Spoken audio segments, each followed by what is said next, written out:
all, welcome to Civil Talks. LSGD Assistant Engineer previous year question paper ആണ് നമ്മൾ solve ചെയ്തുകൊണ്ടിരുന്നത്. അതിന്റെ part 1ഉം part 2 നമ്മൾ ഓൾറെഡി കഴിഞ്ഞു. ഇനി നെക്സ്റ്റ് പാർട്ട് 3 നമുക്ക് നോക്കാം. അപ്പോൾ ക്വസ്റ്റ്യൻസിലേക്ക് പോവാം.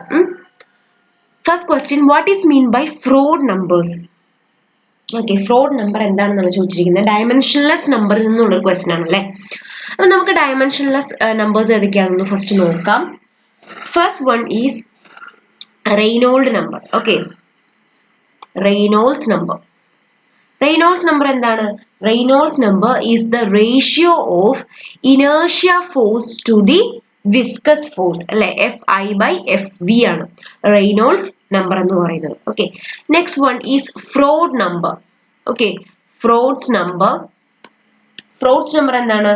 Which is square root of Fi by Fg. Okay, Fi എന്താണ്? Inertia force. Fg എന്താണ്? Which is gravity force. Next one is Weber's number. Weber's number. Weber's number means it is the ratio of root of Fi by Fs. Fi is the inertia force and Fs is the surface tension force. Next one is the Mach number. Mach number is square root of Fi by Fe, where Fe is the elastic force. Okay, Mach number അല്ലെങ്കിൽ Cauchy's number എന്നും പറയും. Cauchy's number എന്നും പറയും. അപ്പോൾ ഇത്രയുമാണ് main ആയിട്ടുള്ള dimensionless numbers എന്ന് പറയുന്നത്.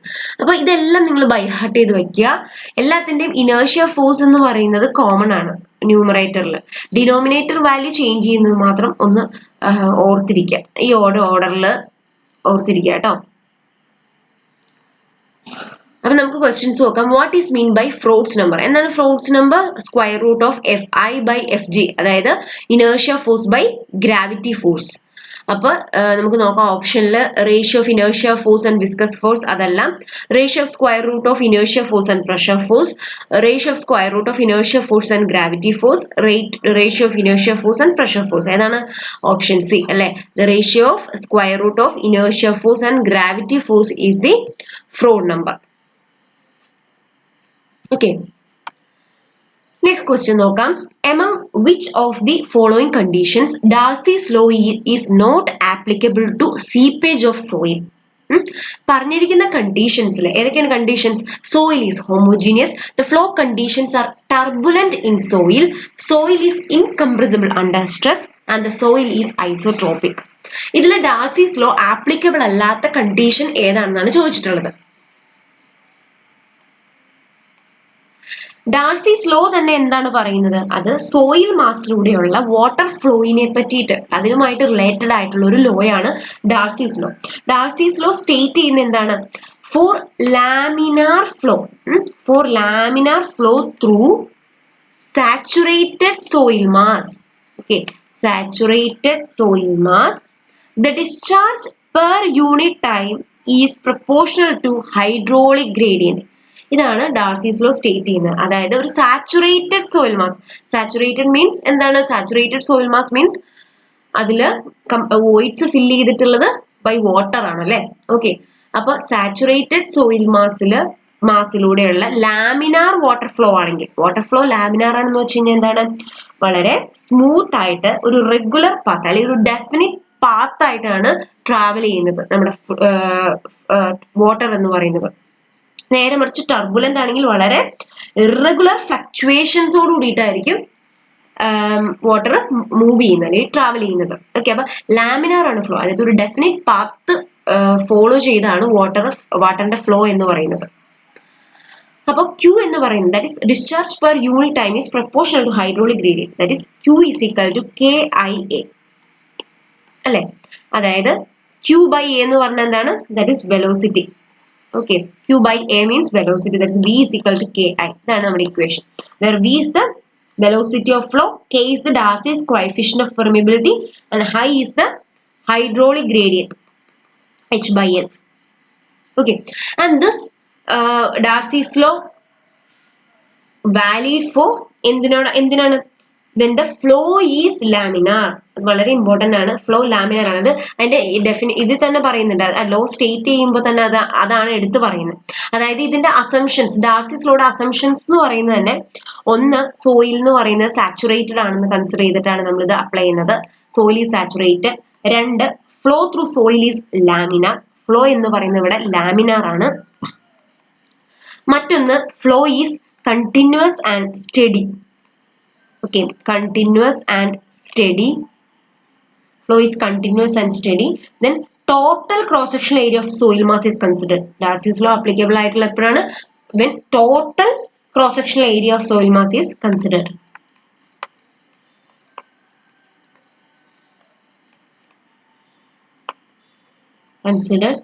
Then temperature at the time of testing. നമ്മൾ ടെസ്റ്റ് ചെയ്യുന്ന സമയത്ത് ടെമ്പറേച്ചർ എത്രയാണ്? റൂം ടെമ്പറേച്ചർ ആണ് കൺസിഡർ ചെയ്യുന്നത്. 27 ഡിഗ്രി സെൽഷ്യസ് ആയിട്ട് എടുത്തിട്ടാണ് ചെയ്യുന്നത്. And this Darcy's law is applicable to homogeneous ആയിട്ടുള്ള സോയിലിന്, ഐസോട്രോപിക് ആയിട്ടുള്ള സോയിലിന്, ആൻഡ് ഇൻകംപ്രസിബിളും ആണെങ്കിൽ ഡാർസിസ് ലോ ആപ്ലിക്കബിൾ ആണ്. ഹോമോജീനിയസ് ആണെങ്കിലും ഐസോട്രോപിക് ആണെങ്കിലും ഇൻകംപ്രസിബിൾ ആണെങ്കിലും ആപ്ലിക്കബിൾ ആണ്. ഓക്കെ, അപ്പൊ നമുക്ക് ഓപ്ഷൻസിലേക്ക് തിരിച്ചു പോവാം. എന്താണ്? Which of the conditions Darcy's law is not applicable? Soil homogeneous ആണെങ്കിൽ ആപ്ലിക്കബിൾ ആണ്. Flow conditions are turbulent in soil അല്ല. നമ്മൾ ഓൾറെഡി പറഞ്ഞു ലാമിനാർ ഫ്ലോയ്ക്കാണ് ഇത് ആപ്ലിക്കബിൾ ആയിട്ടുള്ളത്. Soil is incompressible under stress. The soil is isotropic. ഇതിനൊക്കെ ആപ്ലിക്കബിൾ ആണ്. അപ്പൊ option B is the answer. Okay, next question. Which of the following is a field test? ഓപ്ഷനിൽ എന്തൊക്കെയാണ് തന്നിട്ടുള്ളത്? Vane shear test, direct shear test, triaxial compression test and unconfined compression test. Okay, അപ്പൊ ഈ options നാലും shear strength test ആണല്ലേ? Test for shear strength of the soil ആണ്. അപ്പൊ നമുക്ക് shear strength of the soil എന്ന് പറഞ്ഞു കഴിഞ്ഞാൽ എന്താണ്? അതായത് which is the ability of the soils to resist the sliding.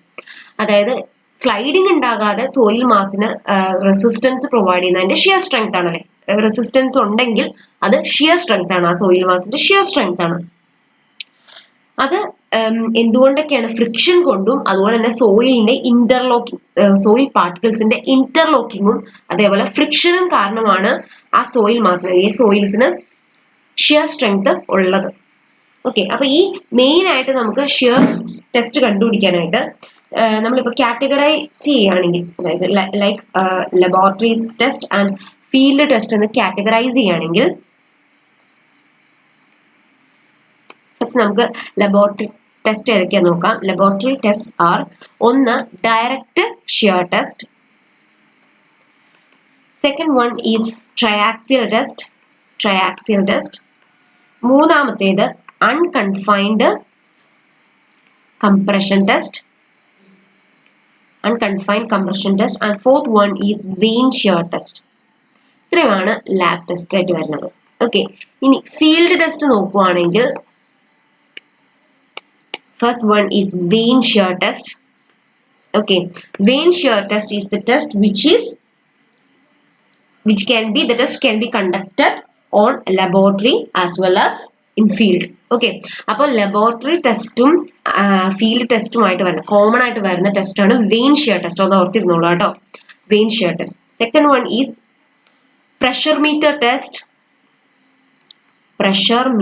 Test. Third one is static cone penetrometer test. And the last one is standard penetration test. ഇതെല്ലാം field ടെസ്റ്റിൽ പെടുന്നതാണ്. Okay, അപ്പം vane shear test is the test which is common for lab test and field test. Okay, അപ്പൊ നമുക്ക് ഇനി ഓപ്ഷൻസിലേക്ക് വരാം. ഇതിൽ ഏതൊക്കെയാണ് ഉള്ളതെന്ന് നോക്കാം. Option A vane shear test, direct shear test, then triaxial compression test, unconfined compression test. ഇതെല്ലാം ലബോറട്ടറി ടെസ്റ്റ് ആണ്. അതിൽ ഫീൽഡ് ടെസ്റ്റ് ആയിട്ട് വരുന്നത് വെയിൻ ഷിയർ ടെസ്റ്റ് മാത്രമാണ്. ഓക്കെ, അപ്പൊ option A is the answer.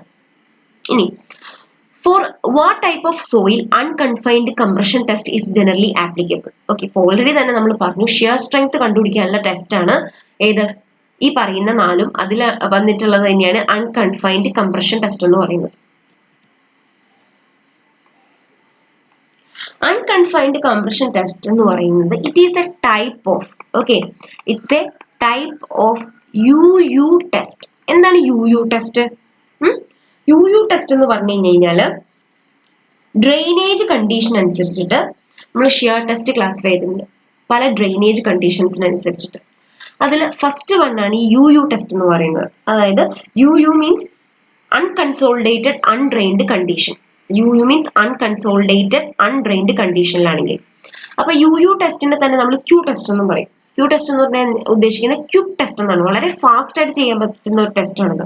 അതിന് കാരണം എന്താണെന്ന് വെച്ച് കഴിഞ്ഞാൽ നമുക്ക് ഷിയർ ടെസ്റ്റ് ചെയ്യുമ്പോൾ മെയിൻലി 2 സ്റ്റേജസ് ആണുള്ളത്.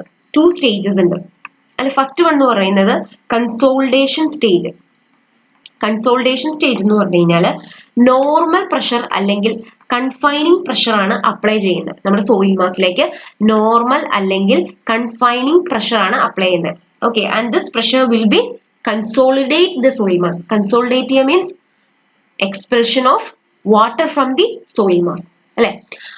അപ്പം നോർമൽ അല്ലെങ്കിൽ കൺഫൈനിങ് പ്രഷർ എക്സേർട്ട് ചെയ്യുന്നു, അതുമൂലം കൺസോളിഡേഷൻ സംഭവിക്കുന്നു. That is consolidation stage. Next one is shear stage. Second stage is shear stage. Shear stage എന്ന് പറയുമ്പോൾ അവിടെ ഷിയർ സ്ട്രെസ് അല്ലെങ്കിൽ ഡീവിയേറ്റഡ് സ്ട്രെസ് ആണ് അപ്ലൈ ചെയ്യുന്നത്. എന്തിനു വേണ്ടിയിട്ടാണ്? നമ്മുടെ സ്പെസിമെൻ ഷിയർ ഓഫ് ചെയ്യുന്നതിന് വേണ്ടിയിട്ട്. അതായത് ഇങ്ങനെ ഷിയർ ഓഫ് ചെയ്യുന്നതിന് വേണ്ടിയിട്ടാണ് ഏത് ഷിയർ സ്ട്രെസ് അല്ലെങ്കിൽ ഡീവിയേറ്റഡ് സ്ട്രെസ് അപ്ലൈ ചെയ്യുന്നത്. അപ്പൊ ഈ 2 സ്റ്റേജസിലായിട്ടാണ് നമ്മൾ ലോഡ് അപ്ലൈ ചെയ്യുന്നത്. ഓക്കെ, അപ്പം ക്യൂ ടെസ്റ്റ് കൺസിഡർ ചെയ്യുകയാണെങ്കിൽ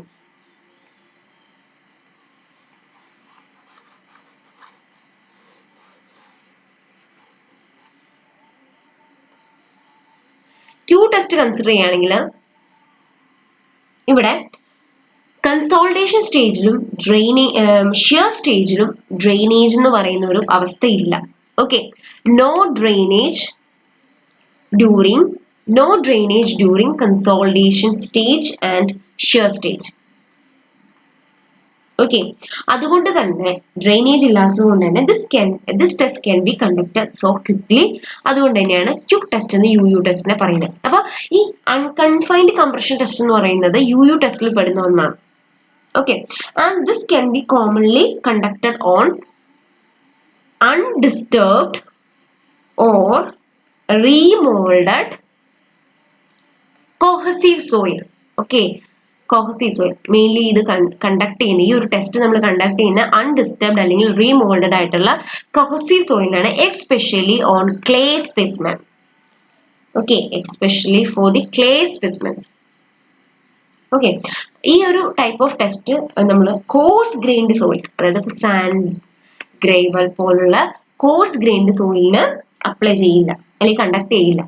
okay, this test can not conducted on the coarse grained soil. ഇതൊക്കെയാണ് കുറച്ച് അതിന്റെ ഒരു പ്രത്യേകത, ഈ ഒരു അൺകൺഫൈൻഡ് കംപ്രഷൻ ടെസ്റ്റിന്റെ സവിശേഷതകൾ എന്ന് പറയുന്നത്.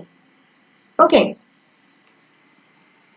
അപ്പൊ നമുക്ക് പറയാൻ പറ്റും for what type of soil unconfined compression test usually clay സ്പെസിമെൻസിനാണ് അപ്ലൈ ചെയ്യുന്നത്, അല്ലെ?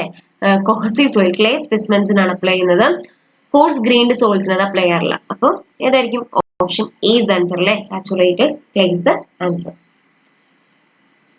Next question, if CD is equal to coefficient of discharge and CV is coefficient of velocity and CC is the coefficient of contraction, then which of the following statement is correct? ഓക്കെ, തന്നിരിക്കുന്നതിൽ statement ഏതാണ് correct ആയിട്ട് വരുന്നതെന്നാണ് ചോദിച്ചിരിക്കുന്നത്. നമുക്ക് ഇതെന്ന് പറയുന്നത് എന്താണ്? ഹൈഡ്രോളിക്സ് എന്നുള്ള ഒരു ക്വസ്റ്റ്യൻ ആണല്ലേ. അപ്പം ഒറിഫിസ്, അതായത് ഒരു if this is A container and this is the orifice. അപ്പൊ ഈ ഒറിഫിസിലൂടെ ഹൊറിസോണ്ടൽ ജെറ്റ് ഇങ്ങനെ വരികയാണ്. ഓക്കെ, ഇങ്ങനെ നമ്മൾ ഇങ്ങനെ വരയ്ക്കുകയാണെങ്കിൽ okay, this is the horizontal jet coming from the അല്ലെങ്കിൽ emerge from the container. Up to a particular section, this is a section. ഈ ഒരു സെക്ഷൻ വരെ ഈ ഒരു നമ്മുടെ ഈ സ്ട്രീം ലൈൻസ് ഇല്ലേ, ഈ സ്ട്രീം ലൈൻസ് സ്ട്രെയിറ്റ് ആണ്, അതേപോലെ തന്നെ പരസ്പരം പാരലൽ ആണ്, This is the plane of orifice. ഈ plane of orifice നോട് എങ്ങനെയാണ് plane of orifice നോട് perpendicular ആണ്. Okay. And ആ ഒരു particular distance എന്ന് പറയുന്നത് is half of the diameter of orifice. This is the orifice. അപ്പോൾ orificeന്റെ diameterന്റെ പകുതിയാണ് ഈ ഒരു distance എന്ന് പറയുന്നത്. Okay. And ആ ഒരു particular sectionൽ area എന്ന് പറയുന്നത് area is minimum. ഏറ്റവും കുറവ് അല്ലെങ്കിൽ വളരെ കുറവാണ് എന്ത് ഏരിയ എന്ന് പറയുന്നത്. ഓക്കെ, അപ്പൊ the area of jet of fluid, this is the jet of fluid. അപ്പൊ area of jet of fluid goes on decreasing. ഇങ്ങനെ ഇവിടെ നിന്ന് വരുമ്പോൾ അതിങ്ങനെ കുറഞ്ഞാണ് വരുന്നത്.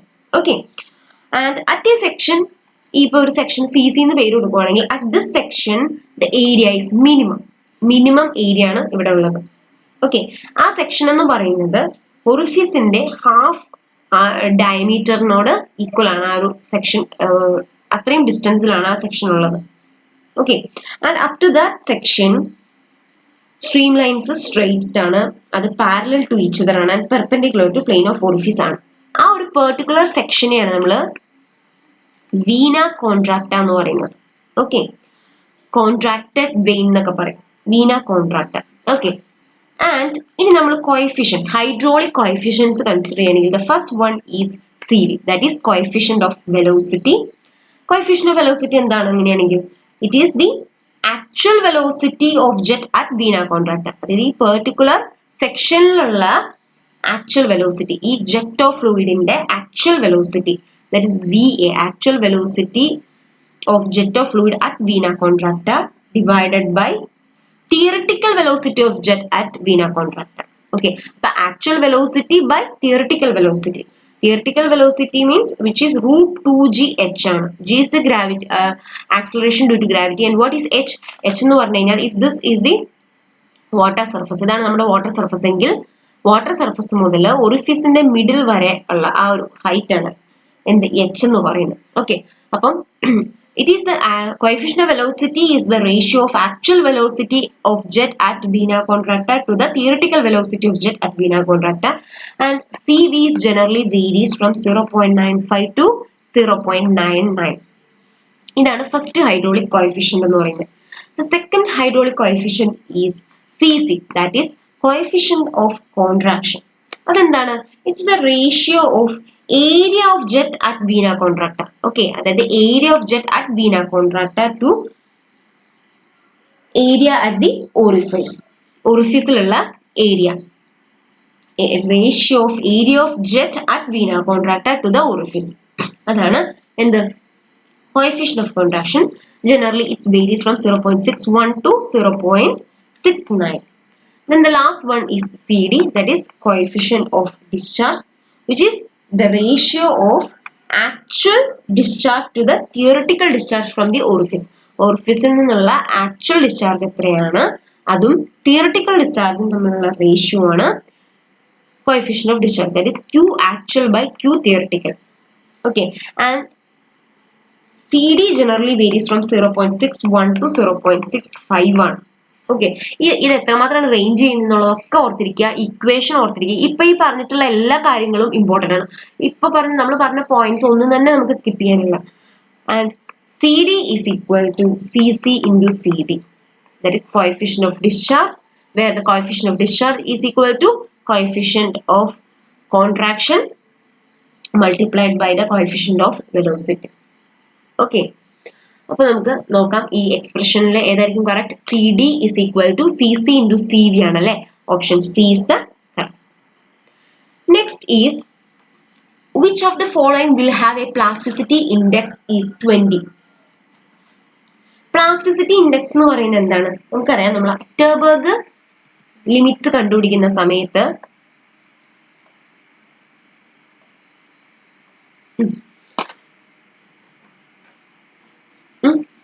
കൺസിസ്റ്റൻസി ടെസ്റ്റ് അല്ലെങ്കിൽ അറ്റർബർഗ് ലിമിറ്റ് ടെസ്റ്റ് ചെയ്യുന്ന സമയത്ത് നമുക്കറിയാം, അറ്റർബർഗ് ലിമിറ്റ്സ് അല്ലെങ്കിൽ കൺസിസ്റ്റൻസി ടെസ്റ്റ് നമ്മൾ കണ്ടക്ട് ചെയ്യുന്നത് യൂഷ്വലി ഫോർ ദി കൊഹസീവ് സോയിലിനാണ് അല്ലേ. Okay, and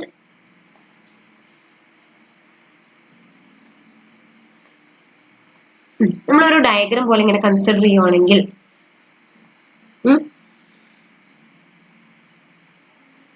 this is volume and this is the water content. ഇത് ഓരോന്നും different states of soil ആണ്. Okay, this is solid state, this is semi-solid state, and this is plastic state, and this is liquid state. Okay, അപ്പം ഈ ഓരോ സ്റ്റേറ്റ്സിനും ഇടയിൽ വരുന്ന ഈ ഒരു വാട്ടർ ബൗണ്ടറി വാട്ടർ കണ്ടൻസ് ഉണ്ടല്ലോ, ഈ ഒരു പെർട്ടിക്കുലർ ഏരിയ കണ്ടോ, നിങ്ങൾ ശ്രദ്ധിച്ചോ? This boundary water content between two different states of സോയിലിനെയാണ് നമ്മൾ എന്തെന്ന് പറയുന്നത്, അറ്റർബർഗ് ലിമിറ്റ് എന്ന് പറയുന്നത്. ഓക്കെ, അതായത് the boundary water contents between two states of soil is the Atterberg limit. Okay, ഏതൊക്കെയാണ് Atterberg limits? First one is liquid limit, second one is plastic limit, and third one is shrinkage limit. Okay, where this is the liquid limit and this is the plastic limit and this is the shrinkage limit. But this is the boundary water content between solid and semi-solid state, and this is the boundary water content between semi-solid and plastic state, and this is the boundary water content between plastic state and liquid state. Okay, and നമ്മൾക്ക് ഇവിടെ ചോദിച്ചിട്ടുള്ളത് എന്തായിരുന്നു? Plasticity index എന്താണെന്നുള്ളത് അല്ലേ?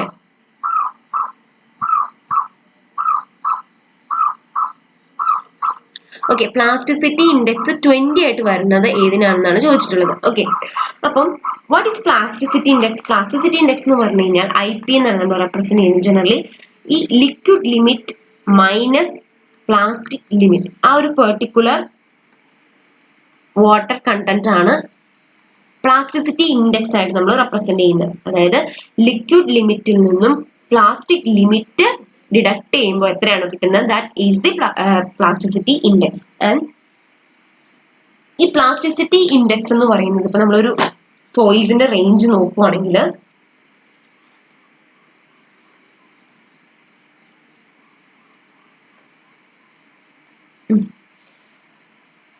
this is the plasticity index.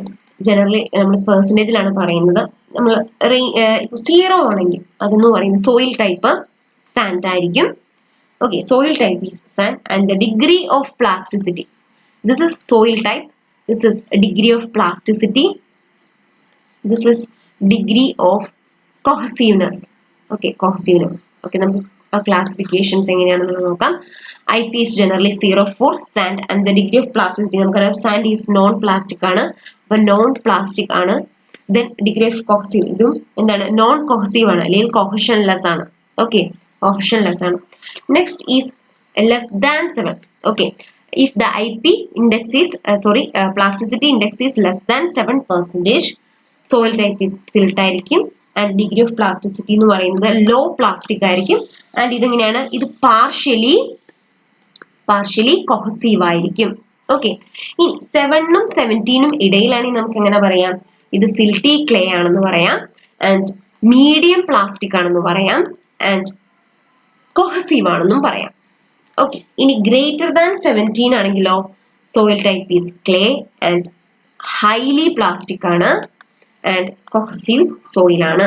Okay, generally നമ്മൾ ഈ ഒരു റേഞ്ചിലാണ് പ്ലാസ്റ്റിസിറ്റി ഇൻഡെക്സ് കാറ്റഗറൈസ് ചെയ്യുന്നത്. അതായത് 0 less than 7, 7 to 17 and greater than 17. 0 for sand, less than 7 for silt, 7 to 17 for silty clay and greater than 17